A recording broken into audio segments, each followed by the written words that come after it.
Assalamualaikum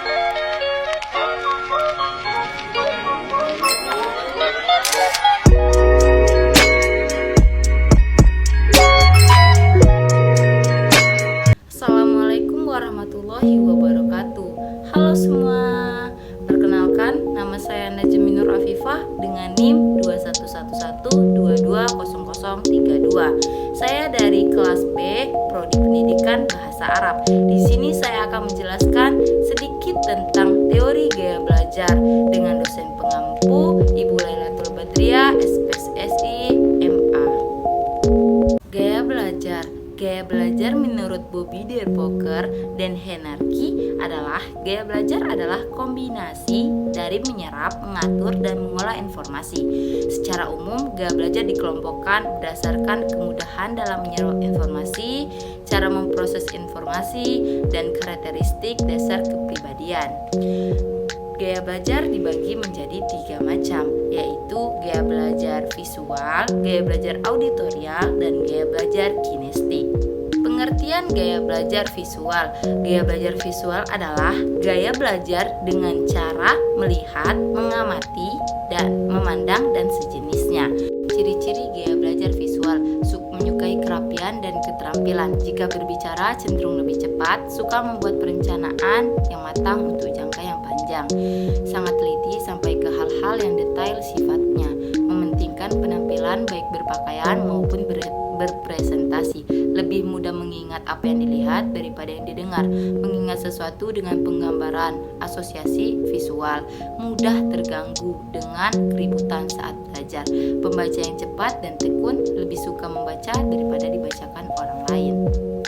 Adapun kelebihan dan kekurangan gaya belajar visual. Kelebihannya antara lain dapat mengingat detail warna dengan sangat baik.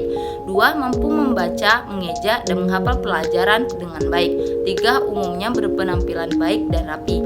Kekurangannya adalah susah belajar dalam keadaan ramai, susah memahami penjelasan guru tanpa gambar, terganggu konsentrasinya ketika berpakaian yang menuntutnya tidak rapi. Pengertian gaya belajar auditorial ialah mengandalkan pada pendengaran untuk bisa memahami dan mengingatnya.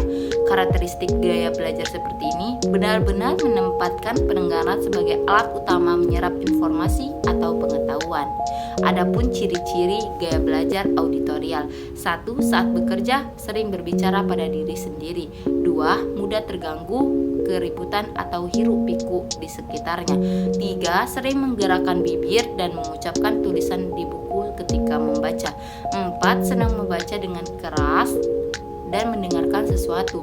5. Dapat mengulangi kembali dan menirukan nada, irama, dan warna suara dengan mudah. 6. Merasa kesulitan untuk menulis tetapi mudah dalam bercerita. 7. Pembicara yang fasih. 8. Lebih suka musik daripada seni yang lainnya.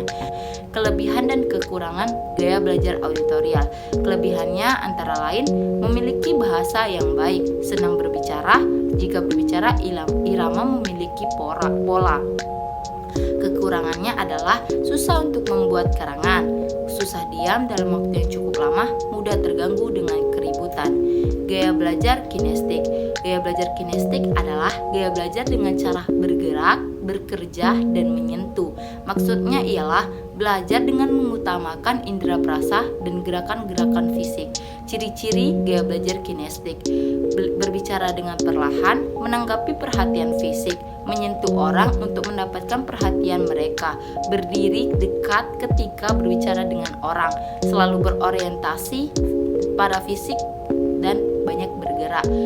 Adapun kelebihan dan kekurangan gaya belajar kinestik. Kelebihannya umumnya memiliki penampilan yang rapi, lebih pintar dalam bidang olahraga, kerjasama antara mata dan tangan sangat bagus. Kelemahannya kurang baik dalam melakukan pengejaan kata, jika membaca menggunakan jari, kurang menguasai dalam bidang geografi. Mungkin batas ini penjelasan tentang teori gaya belajar. See you next time. Thank you, dan jangan lupa subscribe and like.